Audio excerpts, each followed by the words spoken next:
आग्रह करूंगा श्री अरविंद केजरीवाल।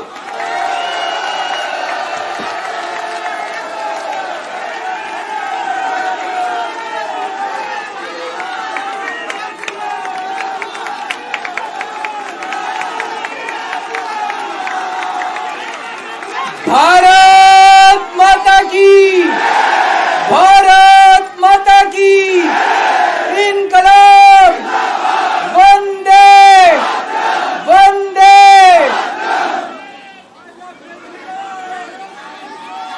आप सब लोगों का तहे दिल से बहुत बहुत शुक्रिया। इतनी तपती धूप के अंदर इतनी देर से इतनी बड़ी संख्या में आप लोग मेरा इंतजार कर रहे हैं। मैं आपका तहे दिल से बहुत बहुत शुक्रिया अदा करना चाहता हूं। जितने लोग इस वक्त टीवी में देख रहे हैं उन सब दर्शकों का भी मैं तहे दिल से शुक्रिया अदा करना चाहता हूं। सबको मेरा नमस्कार, सबको मेरा प्रणाम। दोस्तों, सीधा जेल से मैं आप लोगों के बीच में आ रहा हूं। आपके बीच में आके बहुत अच्छा लग रहा है। 50 दिन के बाद अभी मैं, मेरी पत्नी भगवंत मान साहब, हम लोग कनॉट प्लेस में हनुमान मंदिर में गए थे। हनुमान जी का आशीर्वाद लिया, उनके दर्शन किए। फिर शिव जी के मंदिर गए, शनि जी महाराज के पास गए, उनका सबका आशीर्वाद लिया। बजरंग बली की खूब कृपा है हमारे ऊपर, हमारी पार्टी के ऊपर, देशवासियों के ऊपर। उन्हीं की कृपा से आज अचानक मैं आप लोगों के बीच में हूं। नहीं तो किसी को उम्मीद नहीं थी कि चुनाव के बीच में मैं जेल से बाहर आ जाऊंगा। लेकिन ऊपर बजरंग बली की कृपा है, हनुमान जी की कृपा है हम लोगों के ऊपर, और चमत्कार हुआ और आज मैं आप लोगों के बीच में हूं। दोस्तों, हमारी आम आदमी पार्टी एक छोटी सी पार्टी है, 2 राज्यों के अंदर है, अभी 10 साल पुरानी पार्टी है। हमारी पार्टी को कुचलने में, खत्म करने में प्रधानमंत्री जी ने कोई कसर नहीं छोड़ी। एक साथ हमारी पार्टी के 4 टॉप के नेता जेल भेज दिए एक साथ। अरविंद केजरीवाल, मनीष सिसोदिया, संजय सिंह, सतिंदर जैन। बड़ी बड़ी पार्टियों के अगर 4 टॉप के नेता जेल चले जाएं, पार्टी खत्म हो जाती है। आम आदमी पार्टी के 4 टॉप के नेता इन्होंने जेल भेज दिया। उन्होंने सोचा कि पार्टी खत्म हो जाएगी, लेकिन ये पार्टी नहीं है, ये एक सोच है। जितना ये खत्म करना चाहते हैं उतना ये बढ़ती जाती है, उतना ये बढ़ती जाती है। ये क्रश करना चाहते हैं प्रधानमंत्री जी आम आदमी पार्टी को। जो लोग मोदी जी से मिलने जाते हैं, वो कई लोग हमें भी जानते हैं, वो बाहर आके हमें बताते हैं कि आपके बारे में सबसे पहले मोदी जी से जो भी मिलने जाता है, सबसे पहले वो केजरीवाल की और आम आदमी पार्टी की 10 से 15 मिनट बात करते हैं। उनको कहते हैं कि आने वाले समय के अंदर आम आदमी पार्टी ही देश को भविष्य देने वाली है। वो खुद भी मानते हैं। इसीलिए वो चाहते हैं कि आज ही आम आदमी पार्टी को बढ़ने से रोका जाए, इनको कुचल दिया जाए। ये तानाशाही है। अगर उनको लगता है कि आम आदमी पार्टी आने वाले समय में बीजेपी को चैलेंज देने वाली है, आप अच्छे काम करो, आप देश को भविष्य दो। आज आपकी सरकार है केंद्र के अंदर, आप देश के लिए काम करोगे, आम आदमी पार्टी को कोई पूछेगा ही नहीं। लेकिन आप कुछ काम नहीं करो और आम आदमी पार्टी को कुचल दो, ये जनतंत्र नहीं है, ये इस देश की जनता पसंद नहीं करती। इन्होंने आम आदमी पार्टी को कुचलने में कोई कसर नहीं छोड़ी। छोटे से लोग हैं हम लोग, छोटी सी पार्टी है। 75 साल के अंदर इस कदर किसी पार्टी को और उसके नेताओं को प्रताड़ित नहीं किया गया जिस तरह से प्रधानमंत्री मोदी जी ने आम आदमी पार्टी को प्रताड़ित करने की कोशिश की है। मेरे को इन्होंने जेल भेज दिया। प्रधानमंत्री जी कह रहे हैं मैं भ्रष्टाचार से लड़ रहा हूं। देश के सबसे बड़े चोर, उचक्के और डकैतों को उन्होंने अपनी पार्टी में शामिल कर लिया। जिन लोगों को 10 दिन पहले मोदी जी कहते थे 70,000 करोड़ का इसने घोटाला कर दिया, थोड़े दिन के बाद उसी आदमी को अपनी पार्टी में शामिल करके किसी को डिप्टी सीएम बना देते हैं, किसी को मंत्री बना देते हैं और उनके सारे ईडी और सीबीआई के मामले खत्म कर देते हैं और कहते हैं मैं भ्रष्टाचार से लड़ रहा हूं। मैं मोदी जी को कहना चाहता हूं, भ्रष्टाचार से अगर लड़ाई लड़नी है तो केजरीवाल से सीखो। प्रधानमंत्री जी, भ्रष्टाचार के खिलाफ लड़ाई केजरीवाल ने लड़ी है। 2015 में जब दिल्ली में हमारी सरकार बनी थी, हमारे एक मंत्री का एक ऑडियो मेरे पास किसी ने व्हाट्सएप कर दिया। उस ऑडियो में मेरा मंत्री किसी दुकान वाले से 5 लाख रुपए मांग रहा था। किसी मीडिया वाले को नहीं पता था, विपक्ष को नहीं पता था। आप लोगों को याद होगा, मैंने अपने खुद मंत्री को सीबीआई के हवाले कर दिया, जेल भेज दिया था अपने मंत्री को। ये होती है भ्रष्टाचार के खिलाफ लड़ाई। पंजाब के अंदर मेरा एक मंत्री भ्रष्टाचार में, मेरे को पता चला कि वो पैसे मांग रहा है। वहां पे मान साहब ने उसको, किसी को भी, विपक्ष को नहीं पता था, मीडिया को नहीं पता था, हमने अपने मंत्री को उठा के जेल में भेज दिया। तुम देश के सारे चोर उचक्के डकैतों को अपनी पार्टी में शामिल कर लो और केजरीवाल को जेल भेज दो और कहो मैं भ्रष्टाचार के खिलाफ लड़ रहा हूं। तो आप भ्रष्टाचार के खिलाफ नहीं लड़ रहे प्रधानमंत्री जी। आप देशवासियों को बेवकूफ मत समझो। देश बच्चे बच्चे की जुबान के ऊपर हो रहा है कि सारे चोर चक्कों को अपनी पार्टी में शामिल करके और ईडी और सीबीआई के सारे केस उनके रफा दफा कर दे। केजरीवाल को क्यों गिरफ्तार किया? केजरीवाल को गिरफ्तार करके उन्होंने एक मैसेज दिया है सारे देश को कि अगर मैं केजरीवाल को गिरफ्तार कर सकता हूं तो किसी को भी गिरफ्तार कर सकता हूं। कोई केस नहीं होगा, कोई मामला नहीं होगा, तब भी मैं तुमको गिरफ्तार कर सकता हूं। एक बेहद खतरनाक मिशन चालू किया हुआ है प्रधानमंत्री जी ने, बहुत ही खतरनाक। देशवासियों को यह समझने की, अब जब मैं बोलने जा रहा हूं, समझने की जरूरत है। उस मिशन का नाम है वन नेशन वन लीडर। देश के सारे नेताओं को खत्म करना चाहते हैं मोदी जी और इसको 2 स्तर के ऊपर इस मिशन को चला रहे हैं। जितने विपक्ष के नेता हैं उनको जेल भेजेंगे और जितने बीजेपी के नेता हैं उनको सबको निपटा देंगे, उनकी राजनीति खत्म करते जाएंगे, उनको सबको निपटाते जाएंगे। विपक्ष के अंदर आज इन्होंने मनीष सिसोदिया को जेल भेज दिया, संजय सिंह को जेल भेज दिया, सत्येंद्र जैन को जेल भेज दिया, केजरीवाल को जेल भेज दिया, हेमंत सोरेन को जेल भेज दिया, ममता दीदी के कई मंत्रियों को जेल भेज दिया, स्टालिन के कई मंत्रियों को जेल भेज दिया, केरला के सीएम के पीछे पड़े हैं। अगर ये चुनाव जीत गए, मेरे से लिखवा लो एफिडेविट के ऊपर, थोड़े दिन के बाद ममता दीदी जेल में होंगी, तेजस्वी यादव जेल में होगा, स्टालिन साहब जेल के अंदर होंगे, पिनरई विजयन जेल के अंदर होंगे, उद्धव ठाकरे जेल के अंदर होंगे, जितने विपक्ष के नेता ये सारे जेल के अंदर होंगे। अगर ये चुनाव जीत गए, इन्होंने बीजेपी का एक नेता नहीं छोड़ा। आडवाणी जी की राजनीति खत्म कर दी इन्होंने, मुरली मनोहर जोशी की राजनीति खत्म कर दी, सुमित्रा महाजन की, शिवराज सिंह चौहान जिसने मध्य प्रदेश का चुनाव जीत के दिया इन लोगों ने, शिवराज सिंह चौहान ने उसको मुख्यमंत्री नहीं बनाया, उसकी राजनीति खत्म कर दी। वसुंधरा राजे की राजनीति खत्म कर दी इन्होंने, खट्टर साहब की राजनीति खत्म कर दी, डॉक्टर रमन सिंह की राजनीति खत्म कर दी। अब अगला किसका नंबर है? योगी आदित्यनाथ। अगर ये चुनाव जीत गए, मेरे से लिखवा लो, 2 महीने के अंदर उत्तर प्रदेश का मुख्यमंत्री बदल देंगे। योगी आदित्यनाथ की राजनीति खत्म करेंगे, उनको भी निपटा देंगे। यही तानाशाही है दोस्तों। वन नेशन वन लीडर ये चाहते हैं, एक ही तानाशाह इस देश के अंदर बचेगा, एक ही तानाशाह इस देश के अंदर बचेगा।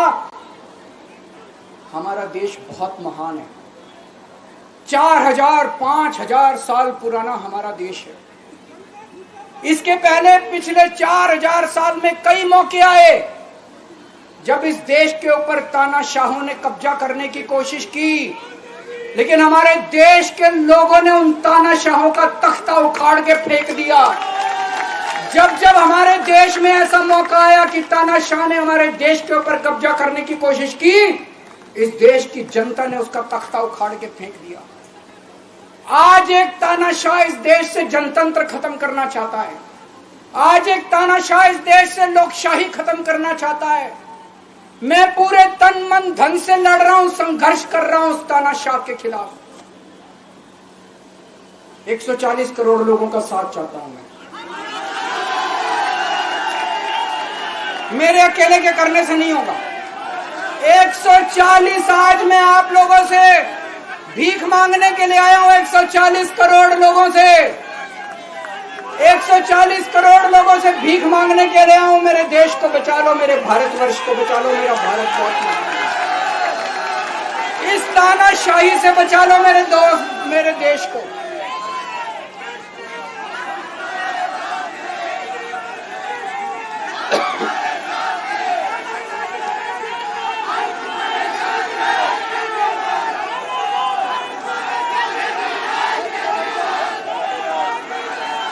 मैं सुप्रीम कोर्ट का बहुत बहुत शुक्रिया अदा करना चाहता हूं। उन्होंने 21 दिन दिए हैं, एक एक दिन में 24 घंटे हैं। मैं एक दिन में 24 में से 36 घंटे काम करूंगा। पूरे देश भर में घूमूंगा इस तानाशाही को रोकने के लिए। दोस्तों, जितनी मेरे अंदर ताकत है, मेरा सब कुछ कुर्बान है देश के लिए। मेरा तन मन धन सब कुछ कुर्बान है मेरे देश के लिए। मेरे खून का एक एक कतरा मेरे देश के लिए, मेरे शरीर का एक एक कतरा, मेरी जिंदगी का एक एक पल मेरे देश के लिए। मेरे देश को बचाने के लिए मैं पूरे देश में जाऊंगा। दोस्तों, अब एक बहुत महत्वपूर्ण बात करने जा रहा हूं, उसको ध्यान से सुनना। ये लोग इंडिया गठबंधन से पूछते हैं आपका प्रधानमंत्री कौन होगा। मैं बीजेपी से पूछता हूं आपका प्रधानमंत्री कौन होगा। आप लोग सोच रहे होंगे केजरीवाल क्या बात कर रहा है, मोदी जी होंगे। नहीं, मोदी जी अगले साल 17 सितंबर को 75 साल के हो रहे हैं। बीजेपी के अंदर मोदी जी ने 2014 में मोदी जी ने खुद ने रूल बनाया था कि बीजेपी के अंदर जो भी 75 साल का होगा उसको रिटायर कर दिया जाएगा। सबसे पहले आडवाणी जी को रिटायर किया गया, उसके बाद मुरली मनोहर जोशी जी को रिटायर किया गया, फिर सुमित्रा महाजन को रिटायर किया गया, फिर यशवंत सिन्हा को रिटायर किया गया। अब मोदी जी अगले साल 17 सितंबर को रिटायर होने वाले हैं। तो मैं बीजेपी से पूछना चाहता हूं आपका प्रधानमंत्री का दावेदार कौन है। दोस्तों, अगले साल 17 सितंबर तक अगर इनकी सरकार बनी, तो उस पे भी आऊंगा मैं। अगर इनकी सरकार बनी तो पहले अगले 2 महीने में योगी जी को निपटाएंगे ये, और उसके बाद मोदी जी के सबसे खास अमित शाह को ये प्रधानमंत्री बनाएंगे। तो मैं लोगों को, देश के लोगों को आगाह करना चाहता हूं, मोदी जी अपने लिए वोट नहीं मांग रहे। मोदी जी अमित शाह को प्रधानमंत्री बनाने के लिए वोट मांग रहे हैं। मैं पूछना चाहता हूं मोदी जी से और अमित शाह जी से, ये मोदी की गारंटी पूरी कौन करेगा? क्या अमित शाह मोदी की गारंटी पूरी करेंगे? जब आप अगर जो वैसे तो मेरे को लगता है मैं भी आऊंगा उसके ऊपर, मुझे नहीं लगता इनकी सरकार बन रही है, लेकिन जो बीजेपी को वोट देने जाएं वो ये सोच के जाना कि आप मोदी जी के नाम पे वोट नहीं दे रहे, आप अमित शाह के नाम पे वोट दे रहे।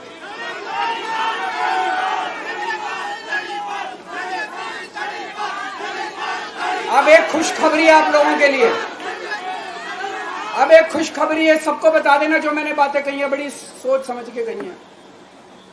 वहां बैठ के यही सोच रहा था 50 दिन से।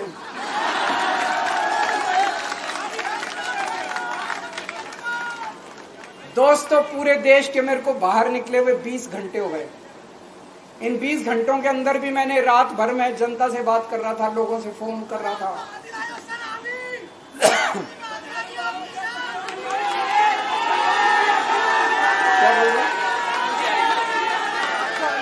रात को आंधी आई थी।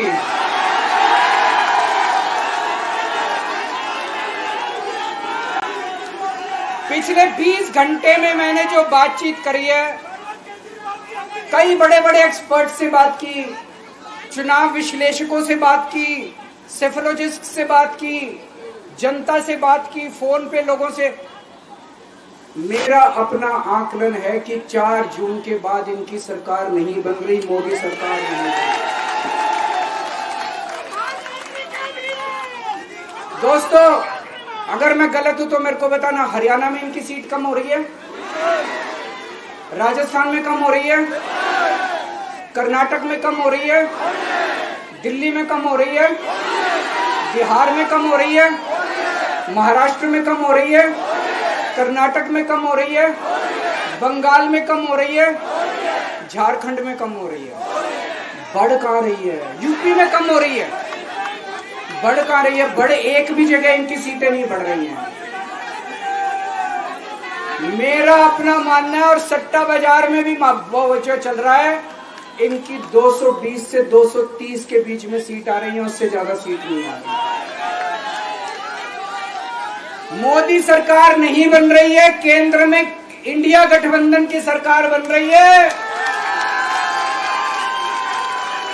आम आदमी पार्टी उस सरकार का हिस्सा होगी। दिल्ली को पूर्ण राज्य दिलाएंगे। दिल्ली का एलजी लोगों का एलजी होगा, दिल्ली का एलजी दिल्ली वालों का एलजी होगा। गुजरात से आया हुआ अभी, दिल्ली के लोगों का एलजी होगा, दिल्ली के लोगों का विकास होगा। एक और पॉइंट है, जब मैं जेल के अंदर था तो कुछ लोगों ने यह मुद्दा उठाया, केजरीवाल सीएम पद से इस्तीफा क्यों नहीं देता। दोस्तों, केजरीवाल को कभी किसी पद का लालच नहीं हुआ। मैं आप मंत्री, मुख्यमंत्री, प्रधानमंत्री ये सब बनने नहीं आया। इनकम टैक्स में कमिश्नर की नौकरी करता था। कमिश्नर की नौकरी छोड़ के दिल्ली की झुग्गियों के अंदर 1 नहीं, 2 नहीं, 3 नहीं, 10 साल तक मैंने दिल्ली की झुग्गियों के अंदर काम किया है, सुंदर नगरी और नंदनगर की झुग्गियों के अंदर। इनकम टैक्स कमिश्नर की नौकरी छोड़ के जब मेरे को दिल्ली की जनता ने पहली बार सीएम बनाया, असूलों के ऊपर 49 दिन के अंदर सीएम पद से इस्तीफा दे दिया था। एक चपरासी की नौकरी कोई नहीं छोड़ता। सीएम बनने के लिए लोग अपना दायां हाथ कटाने के लिए तैयार होते हैं। मैंने खुद से अपने आप सीएम की कुर्सी को लात मार दी थी 49 दिन के अंदर। मेरे लिए सीएम पद इंपॉर्टेंट नहीं है। आज मैंने सीएम पद से इस्तीफा क्यों नहीं दिया जेल जाने के बाद? दोस्तों, पिछले 75 साल में भारतवर्ष में इतने राज्यों के चुनाव हुए, इतने राज्यों के चुनाव हुए, दिल्ली के अंदर सबसे ऐतिहासिक बहुमत से आम आदमी पार्टी जीती। 55-56% वोट, एक बार 67 सीट, एक बार 62 सीट। इतने भारी बहुमत से आज तक कोई राज्य की सरकार 75 साल में नहीं जीती। इतने भारी बहुमत से जीतने के बावजूद झूठा केस, अब उनको पता है वो हमें हरा नहीं सकते दिल्ली के अंदर। उन्हें पता है अगले 20 साल तक दिल्ली में आम आदमी पार्टी को कोई नहीं हरा सकता। तो उन्होंने एक षड्यंत्र रचा, राजनीतिक षड्यंत्र रचा। केजरीवाल को झूठे केस में जेल भेज दो, केजरीवाल को इस्तीफा देना पड़ेगा, केजरीवाल की सरकार गिर जाएगी। उन्होंने ये षड्यंत्र रचा। मैंने कहा मैं भी इस्तीफा नहीं दूंगा। तुम अगर जनतंत्र को जेल में कैद करोगे तो जनतंत्र जेल से चला के दिखाएंगे। दोस्तों, सरकार भी जेल से चला के दिखाएंगे, कतई इस्तीफा, तुम्हारे ट्रैप में फंसने वाले नहीं हम। ये अगर हेमंत सोरेन साहब को भी इस्तीफा नहीं देना चाहिए था, जेल से सरकार चलानी चाहिए। अगर हमने इस्तीफा दे दिया, ये तो बड़ा अच्छा इनके लिए। जिस राज्य के अंदर ये चुनाव हारेंगे उसके मुख्यमंत्री को पकड़ के जेल में डाल दो, सरकार गिरा दो, उसके मुख्यमंत्री को पकड़ के जेल में डाल दो, सरकार। आज मैं अगर दिल्ली की जेल के अंदर रह के दिल्ली की जेल से इस्तीफा नहीं दे रहा, वो इस तानाशाही के खिलाफ संघर्ष कर रहा हूं, इसको समझ लेना। केजरीवाल को किसी पद का लालच नहीं है, सीएम तो 100 सीएम की कुर्सी देश के नाम कुर्बान हो गई। मुझे पता चला मेरे जेल जाने से बहुत लोग भावुक हुए, खासकर मेरी माँ, बहनें, महिलाएं बहुत रोई, कईयों ने बहुत मन्नतें मांगी। मैं सबका बहुत बहुत शुक्रिया अदा करना चाहता हूं जिन लोगों ने अपनी दुआएं, करोड़ों लोगों ने अपनी दुआएं भेजी हैं। पूरी दुनिया भर से करोड़ों लोगों ने दुआएं भेजी। उन्हीं के आशीर्वाद का कमाल है कि आज मैं आप लोगों के बीच में हूं। आप लोग सब लोग सुखी रहें, देश खूब तरक्की करे, फले फूले, आप सब लोग खूब खुश रहें, ऐसी मेरी प्रभु से इच्छा है। भारत माता की